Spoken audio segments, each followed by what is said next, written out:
Namaskar, our Namaskar. two guests, and I have Dr. Sudhir Parikh, Padma Shri Dr. Sudhir Parikh, joining me for this special weekly edition. Once again, warm welcome to you, Dr. Sahab.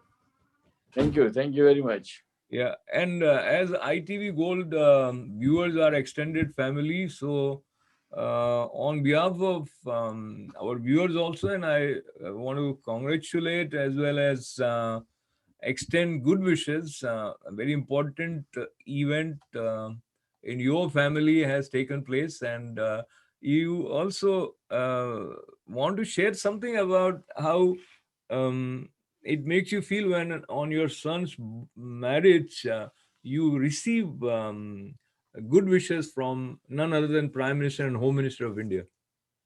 Yes, I mean, I feel really very proud and privileged and honored by receiving the special messages, personal messages from the Prime Minister of India, Sri Narendra Bhai Modi, as well as Home Minister of India, Sri Amit Bhai Shah.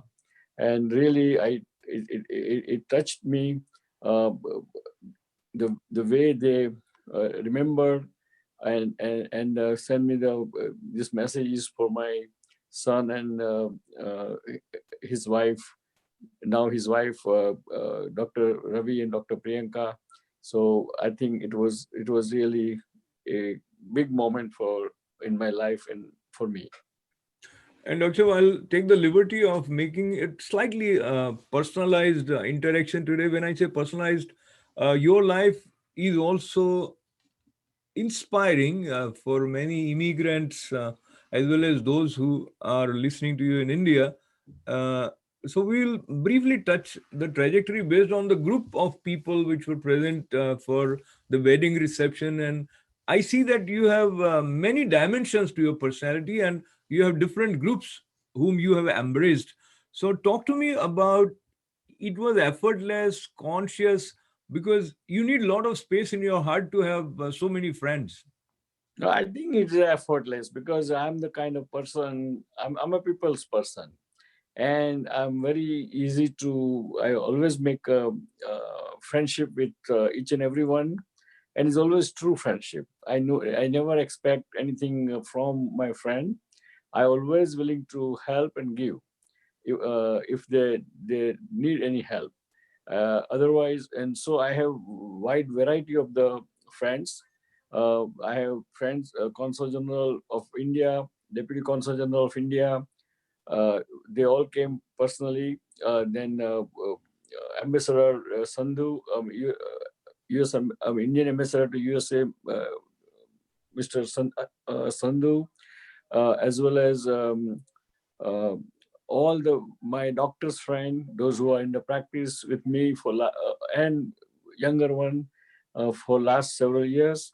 Also the businessmen, community leaders, as well as even some Jewish friend who came and attended this. Those who owns the nursing homes in the tri-state area, they came and attended this celebration. And most important is my mother, who is 97 years old, uh, who is in very good physical shape and mental, intellectual intellect. She was there, and that was a height of in me personally. That 97 years old mother attended this celebration of my son's wedding. Absolutely, that's incredible. And while you are in India or America, raising kids who would be in tune to the cultural roots as well as would excel professionally is a matter of joy, pride, as well as it is challenging. And your son is a Fulbright scholar. I came to know that day only. So, talk to me about the special attention that, as parent, you think parents should have towards the kids. So if I break it to two parts, one, is it parenting that plays important role or the inbuilt talent and willingness of the son or daughter or the kids to excel? I think both factors play part, but mainly the parenting, because always son or daughter, they learn what they see. So if you are parents and set certain example, then they will learn accordingly. For example, I mean, my son, I mean, of course, he's a very successful retina specialist, eye surgeon, and he's graduated from the Yale and Harvard and Mass General, which is best of best institute in America and the world, even not America. And he's practicing in a very elitist neighborhood in the New York City, which is called Upper East Side on Park Avenue. So all those things he has achieved himself, and not only that, but he had a merit scholarship both in the college and in medical school. It means that merit scholarship means it did not cost me a single penny, and he got it by for his own achievement, own credible studying and all those things. And so it's really proud moment. And not only that, but since he was in college, he was his passion was to help the poorest of poor in the world. And he did a lot of public health service when he was in the college and medical school. He spent 3 months in the rural India called in the Maharashtra, in the central Maharashtra, where they have a very world-renowned primary healthcare center, and he spent there 3 months to helping the rural individuals in public health when he was in the college. Then, when he was in college, he went to Nigeria for 2 months and helped the people there and did a study on the malaria and why the Nigerian gets more prevalence of malaria, and what is the cause for that. And he studied on that and he wrote a paper on that. And those papers and a lot of research he does, it's published in a prestigious journal called Ophthalmology, as well as it was acclaimed. I mean, it was received and recognized by a media called Huffington Post in USA, and that shows that he has a passion for helping the people. And I'm sure that he learned for watching me for last 40, 50 years what I'm doing, philanthropic work here and there, and helping the community in Mother India. Then also, he is now honorary faculty of the Orbis International. That's the NGO which goes to the poor developing countries and does the certain specialized surgery, eye surgery on 747 jumbo jet. There, so it means there is no need for that country to have a specialized operating theater, specialized equipment. Everything is there in their plane, and he's in that. He's a faculty on that Orbis International. So I'm very proud of him that not only he has achieved retina specialization from the Harvard and Yale, but also he has done a lot of philanthropic work right from the beginning at the college and medical school years in Absolutely, his such 20 in his 20s, amazing, amazing. And I think viewers would agree with me that we are not just learning a little bit about Dr. Ravi, who got married to Dr. Priyanka, son of Banshi Dr. Sudhir Parikh, but through his life trajectory, we are also learning about these important organizations which are committed to serve. And that adds to our sense of pride in being a part of this growing community which believes in serving. And uh, Dr. Sudhir Parikh, with your philanthropic activities, and as we look at balancing act are important in life, professional life, personal life. So staying with uh, parenting, and there comes a stage when either kids have found their own soulmates and they come and share, and then there are different kind of interactions that takes place in different families. What would you say, either if you care to share something personal, otherwise in general, how do you feel parents should be receptive to the choice made by son or daughter about their life partner?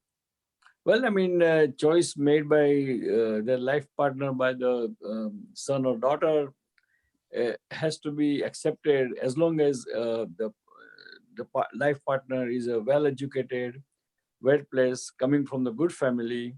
There should not be any objection to that. Uh, whether it's a Gujarati or it's a North Indian or South Indian, is all same. But as long as they are educated, coming from the well culture family, and they are they their interest is kind of synergetic, then I think no parent should do the objection. And nowadays, I mean, only children, son or daughter, they decide themselves whom they will spend their lifetime.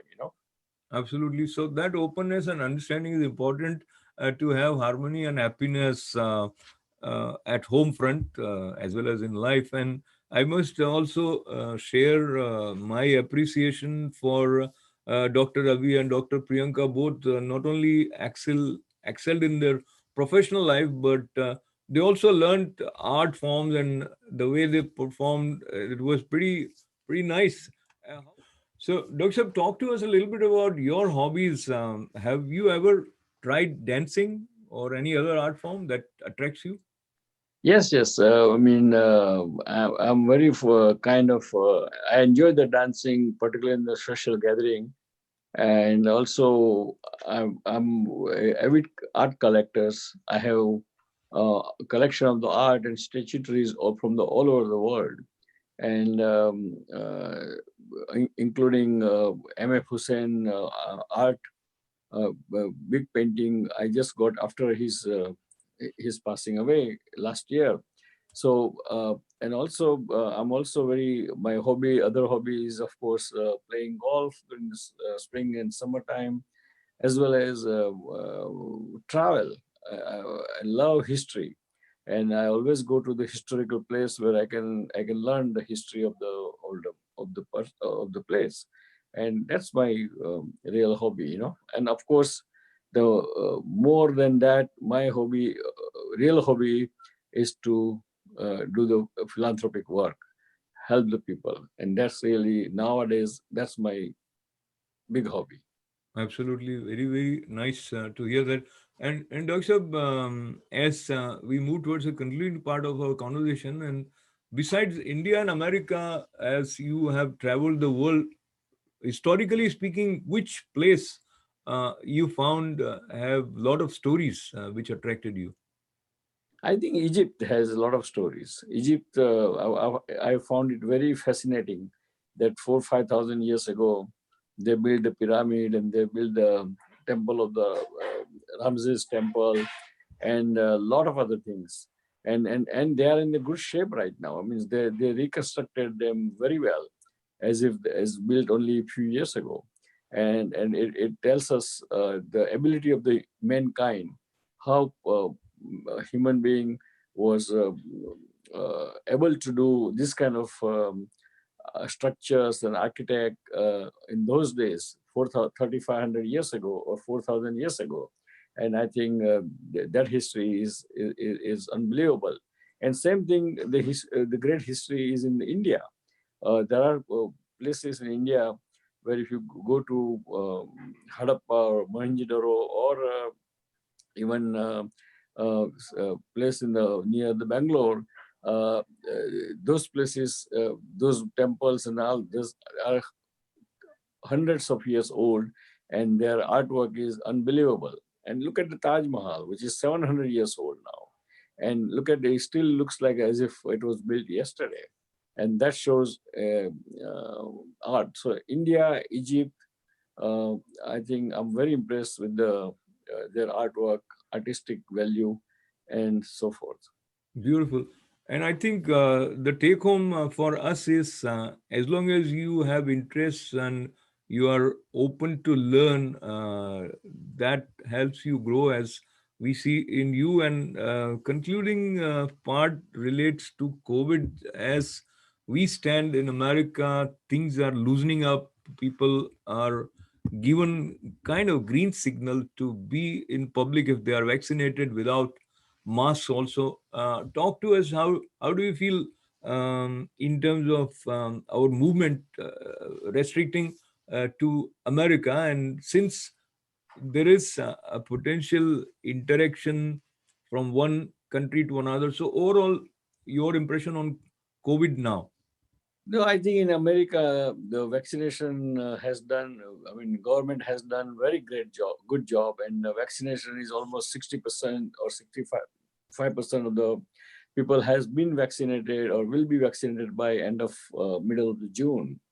And because of that, I think the CDC has opened up, recommendation that if you are vaccinated, then probably it is safe because to safe move in the public or open space without mask, except a few exception, certain public spaces like airlines or stores. Uh, it is always wise to wear the mask because you never know who are still not vaccinated. But even if you don't wear mask, chances of you catching the COVID from the unvaccinated person is very, very, very small. And therefore, I think it's time to open up the things and try to go back to the normalcy. Wonderful. And your parting words for our viewers uh, from today's show?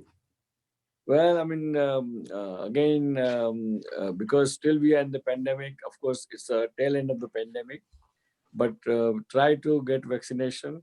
Vaccines are safe, and that's only way to conquer this COVID pandemic. And on personal note, I always tell all parents to teach their children that always work hard, be honest, and be consistent, and that's the only way you can uh, lead to you can be successful in any fact, any events or any sectors. So thank you for joining us this week. We'll see you next week, and goodbye. And before I say goodbye, I would like to say God bless America, God bless India, and God bless Indian American community. Thank you. Goodbye.